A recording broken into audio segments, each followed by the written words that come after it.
Muy buenas tardes a todos. Esta mañana ha habido 3 explosiones, tanto entre Nord Stream 1 y Nord Stream 2, y lo vamos a comentar ahora con todo detalle, con la ayuda del gran Alex Amoros. Bienvenidos al vídeo.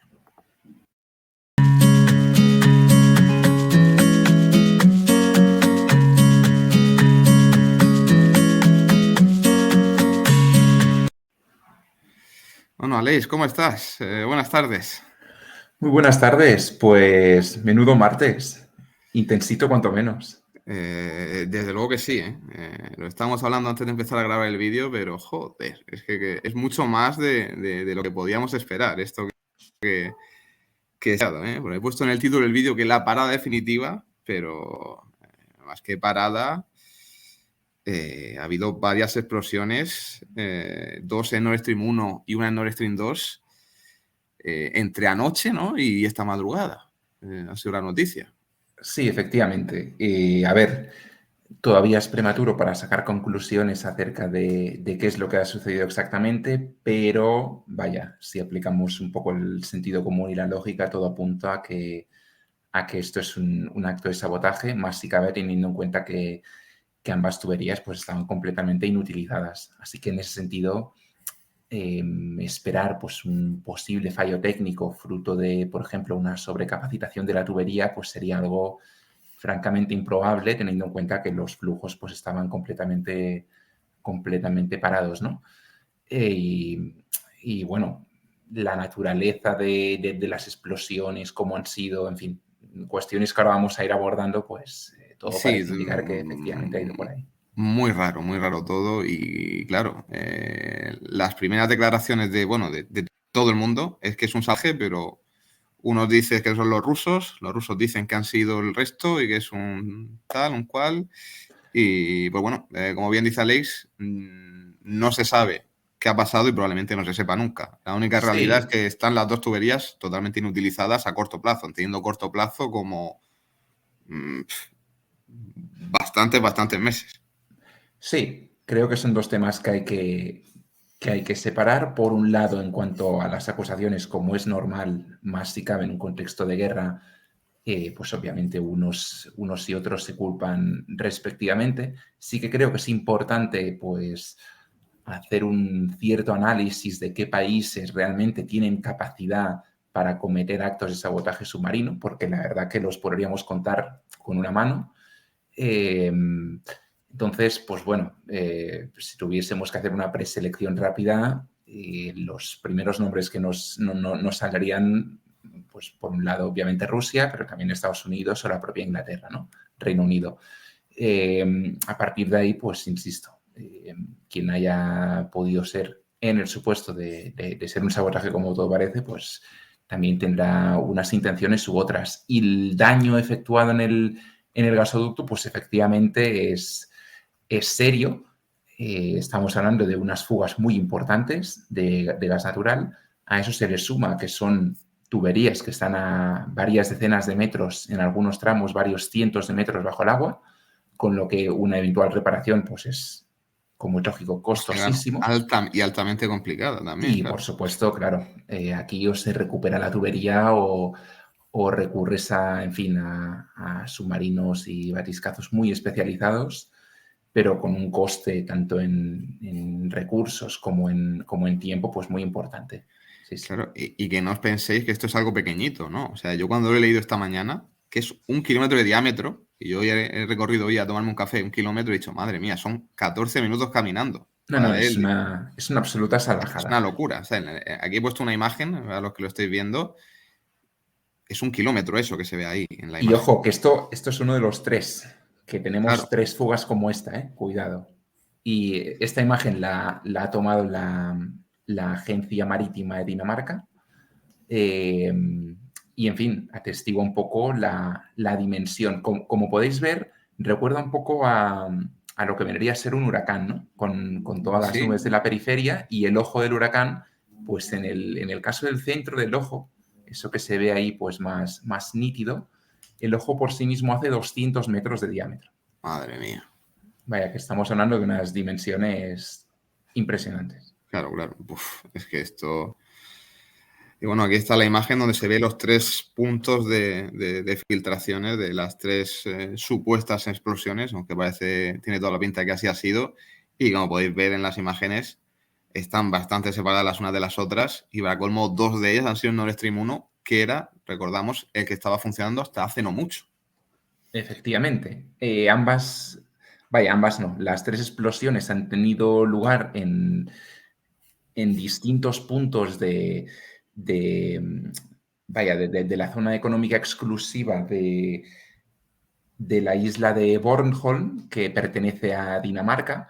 En su momento, pues hubo disputas en torno a la soberanía de esta isla con la propia Polonia, si bien desde hace pues 3 o 4 años ya quedó el tema resuelto, pero claro, esto, más allá del mero acto de sabotaje, añade presión añadida, porque estamos hablando de que, especialmente la del Nord Stream 2, se encabe dentro de las propias aguas territoriales de Dinamarca, con lo que hay, aparte, una usurpación de la soberanía Hostia, nacional, vaya. claro. Buah. Todo mal, ¿eh? Bueno, todo mal. Qué curioso todo, ¿no? Qué Sí, curioso todo. sí, Bueno, sí. aquí lo comentas tú esto. ¿Tú crees en las coincidencias, Alex? Pues ¿Crees en mira, el destino? yo hace ya mucho tiempo que he dejado de creer en las casualidades y la verdad que hoy nos lo ponen relativamente fácil, porque se da la circunstancia de que se inauguraba el Baltic Pipe, por Qué ponerlo en casualidad, ¿eh? Qué casualidad que claro, tenga que ser claro. justo, ¿eh? Y fijaros que el Baltic Pipe, que es la línea naranja, pasa muy, pero que muy cerca de donde se ha producido una de las 3 explosiones, concretamente la de Nord Stream 2. Desconozco la distancia exacta, pero seguramente sean pocos kilómetros. Lo que decía, por poner un breve contexto sobre este gasoducto, tener en cuenta que en su momento el Baltic Pipe se concebió por parte de Polonia como una represalia no solo contra Rusia, sino contra la propia Alemania, porque la habían dejado fuera de juego cuando se diseñó y se trazó el Nord Stream 2. Entonces los polacos, que veían que en ese sentido se les había ninguneado, dijeron, pues bueno, tiramos nosotros hacia los nórdicos, concretamente con Noruega, para aprovisionarnos y buscar una alternativa. Y, valga la redundancia, ahora mismo son los alemanes los que se han quedado sin nada y en cambio los polacos los que, pues gracias a Ay, su plan de contingencia, tienen un suministro a priori más seguro. hombre, a priori no a priori, o sea, si ya no funcionan. No, claro, digo a priori porque de la misma manera que esos dos han sido objeto de Ah, sabotaje, ¿quién ay, nos ay, dice? Alex. Ay, ay. Joder, bueno, pues ya es que nos estamos dando cuenta que prácticamente cualquier cosa es posible ya, ¿eh? Pues sí, efectivamente. Estamos Y un tiempo de locos. sí, y es un precedente peligroso porque al final, abre las puertas a que infraestructura hasta ahora civil, que había quedado completamente indemne y al margen del conflicto, pues pueda ser objeto de ataques de sabotaje, ataques híbridos, en fin, Sí, eh, ya. Las una serie de consecuencias, variables que claro. son peligrosas, cuanto Las menos. consecuencias son. Uf, las posibles Exacto. consecuencias, claro. Sí, Bueno, sí. esta otra. Bueno, yo os recomiendo a todos que sigáis al bueno de Alex en Twitter, @AlexAmoros. Probablemente de los. Junto a Javier Blas, de los que yo siempre leo. A ese nivel ya te pongo, Alex. Bueno, Y bueno, que pero esto. en cualquier caso sí que, por ejemplo, esta diapositiva que vemos en pantalla, pues da un poco idea de lo que se juega Polonia en todo esto, ¿no? Era uno de los países más dependientes del gas de Rusia. Polonia consumía anualmente del orden de 20.000 millones de metros cúbicos de gas y pues en la última década aproximadamente el 50%, porcentaje arriba, porcentaje abajo, pero vaya, en torno al 50% se lo suministraba Gazprom a través de tanto el gasoducto de Yamal Europa como de Alemania. Es decir, Alemania importaba además para luego reexportarlo a otros países como Polonia. El hecho de que ahora salga adelante una nueva variante, como es el Baltic Pipe, rompe por completo esta hegemonía de la que disfrutaba Gazprom, por lo tanto el leverage energético queda reducido a añicos, pero claro, volvemos un poco a lo que decíamos antes. Si hay algún tipo de problema con los gasoductos o si estos ahora pasan a ser objeto de sabotaje, pues Polonia también está expuesta. Al final lo que han hecho los polacos ha sido básicamente pasar de depender de Rusia a depender de Noruega, porque será con mucha diferencia el principal proveedor. Y sí que desde un punto de vista político y de calidad democrática, pues se le presupone un socio comercial mucho más estratégico, pero en términos de diversificación no han resuelto el problema. Es decir, dependían de un gran actor y siguen dependiendo de otro gran actor. Claro, la dependencia continúa, pero podemos decir que Noruega es un socio mucho más fiable. Exacto. Que Rusia, lógicamente. Exacto. Bueno, aquí también en información de Javier Blas, de claro, que los leaks están muy lejos los unos de los otros, que no... Sí. Que esto han sido 3 historias totalmente diferentes. Así Sí. que... Sí. Los primeros que tuvieron lugar en la zona norte, en el Nord Stream 1, fueron ayer por la noche. Ahí fue cuando el sistema de emergencia sueco detectó, pues a través de los sismógrafos, dos explosiones, con lo que, confirma que realmente hubo ahí algún tipo de percance que realmente afectó a la tubería. Insisto, puede ser un sabotaje, pero también puede ser, aunque sea menos probable, un tema de mal funcionamiento técnico, ¿no? Y la otra, pues claro, 75 kilómetros de distancia, es bastante distancia, más si cabe en la comparativa marítima. Si esto lo ha llevado a cabo algún submarino, pues bueno, son palabras mayores. Sí. También es verdad que por ahí cerca está el Oblast de Kaliningrado. En fin, ¿Sí? son cosillas que hay que Claro, es tener en verdad. cuenta. Está ahí abajo. Claro. Exactamente. Y bueno, claro, la consecuencia que ha tenido esto, bueno, por un lado es esta guerra de este sabotaje del uno, del otro, pero claro, ahora ya nada está seguro. Aquí hay muchas tuberías y cualquiera se puede llevar un sabotaje de estos.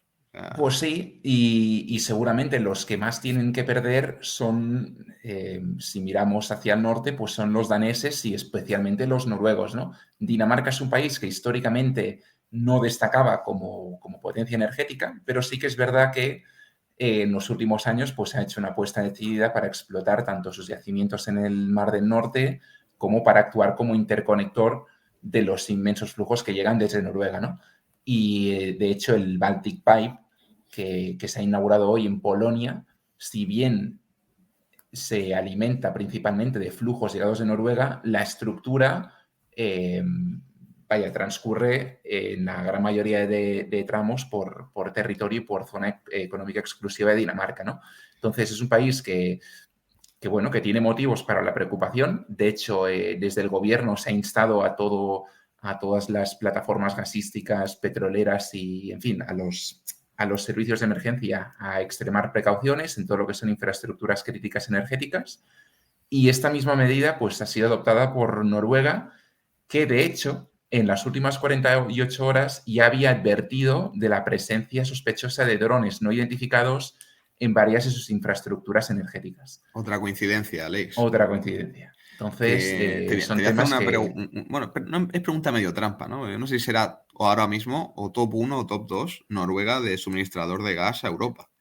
Por tubería, sin duda, es el número uno con muchísima diferencia. Y en términos absolutos, no las tengo todas conmigo. De Está si el es LNG, ¿no? Exacto. No sé si es el primero o está en el segundo rivalizando muy de cerca con Estados Unidos. Pero por tubería, indudablemente, es el líder indiscutible. Sí. Hoy por hoy, Noruega debe estar proveyendo pues entre un 25 y un 35% de todo el gas de la Unión Europea. Lo que antes nos traía Rusia. Efectivamente, sí. Un poco menos, pero sí. Un poco, sí, un poquito menos. Y bueno, la consecuencia directa ha sido hoy una, bueno, no sé si decir ligera o moderada subida del TTF, del principal índice referencia de precios del gas en Europa. Sí, Y a ver, tengamos en cuenta de que en los últimos meses nos hemos mal acostumbrado con subidas del 10, del 15, del 20, del 30 y hasta el 40%. Entonces, lo pongo en perspectiva porque una subida intradiaria en 7% no es ninguna tontería, más teniendo en cuenta que el índice pues, cotiza en niveles ya muy elevados. Y aún así, quizás lo más significativo es que ha subido un 7%, teniendo en cuenta que las dos infraestructuras dañadas estaban inutilizadas. Cuidado, que no estamos hablando de infraestructuras que hasta ahora estaban siendo utilizadas y que por tanto tienen un impacto directo pues, en la cadena de suministro. La radiografía es diametralmente diferente, vaya.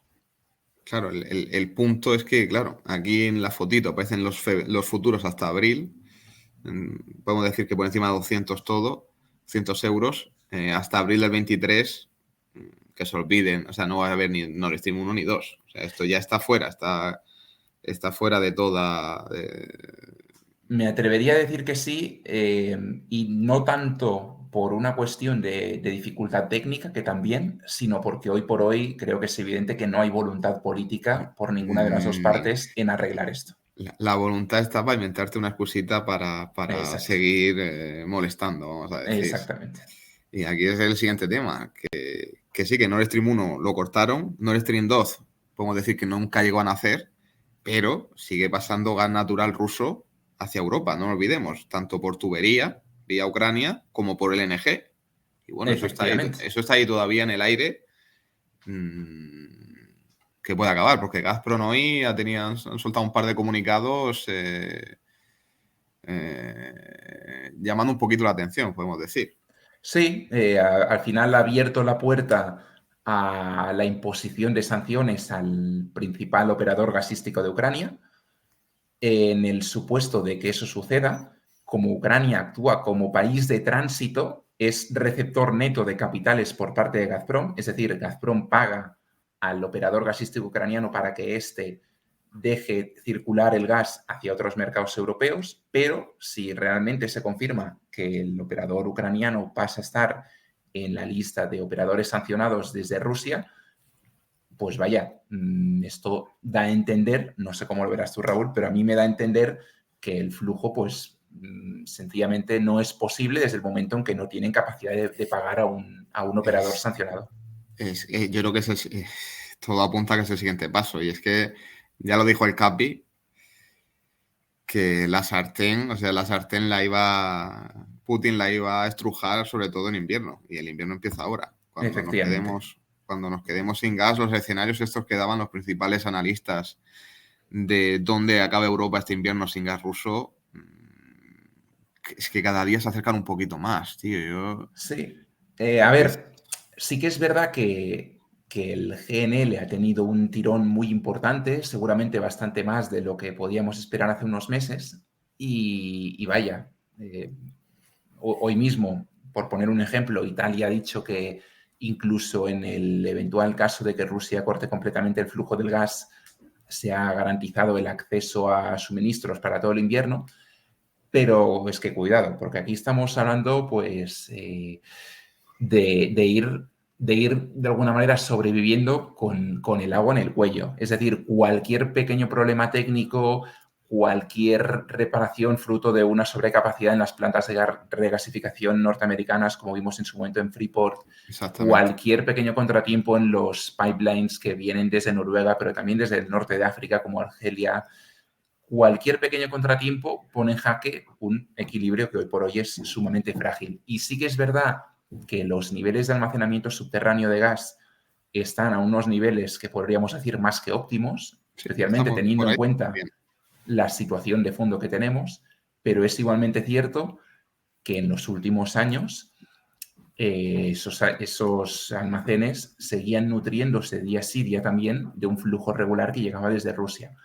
Esto obviamente no va a suceder este invierno y por tanto el nivel de consumo neto va a ser bastante superior, o lo que es lo mismo, se va a tensionar mucho más la capacidad de almacenamiento europea desde el momento en que no hay el gas ruso. Así que mucha cautela. Y no solo eso, que aunque se sobreviva, entre comillas, porque ahora mismo el mercado estamos en modo sobrevivir. Aunque Exactamente. sobrevivamos a 2022, porque haga un invierno no muy frío, etcétera, etcétera, lo que gastemos este año va a ser un problema para el 2023, porque es que de Claro, momento no hay plan B. O sea, a corto plazo no exacto. hay plan B. el plan es poner velitas a que haga calor en invierno y a mentalizar a la población de que gaste menos gas y aguantar el tirón, el chaparrón Efectivamente. que nos ha caído.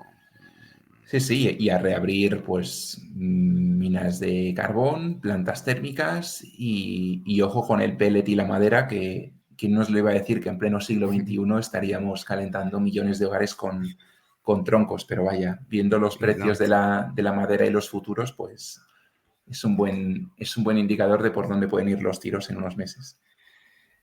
Y pues hasta aquí hemos llegado.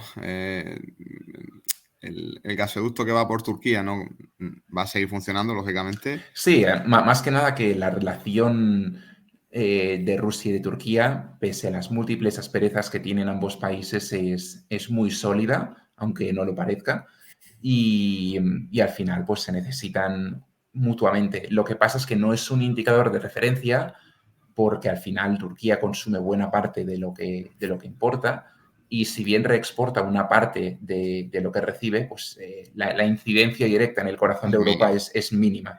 Exactamente. Al final Así Alemania, que, sobre todo, en fin, los países del centro de Europa necesitaban de las tuberías tanto de Ucrania como de Bielorrusia, que está de facto en coma terminal, como, por supuesto, las del Nord Stream. Y esto, pues, hoy por hoy es ya una quimera.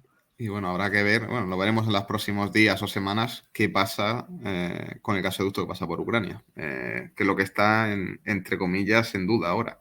Me atrevería a decir que no habrá que esperar varias semanas, sino que en algunas horas saldremos de dudas. Pues prepararos que en unas horas nuevo vídeo, Alex y yo, analizando. Otro mano a mano. Y nada, eso, muchísimas gracias, Alex, por venir. Yo no sé, siempre que vienes yo me lo paso genial, aunque sea comentando casualidades. Claro, hombre. Y nada, En una semanita ya brindaremos por las desgracias. y a los que nos estáis escuchando, por favor, dejad like, suscribiros y comentarnos qué os parece esto. ¿Creéis que es una casualidad? ¿No lo es? ¿Qué futuro nos depara? ¿Cortarán también el gas que pasa por Ucrania? ¿Dejarán de exportar el LNG ruso? Porque, por ejemplo, España está importando mucho el LNG ruso. Efectivamente. Y bueno, decidnos qué opináis. Desde luego, cada día tenemos una nueva ley. Sí, sí, esto, vaya, estamos en una situación en la que no vale relajarse. El que se Desde luego duerma que no. queda fuera de juego. Así que nada, muchas gracias por escucharnos, llegar hasta el final del vídeo y hasta la próxima. Hasta la próxima.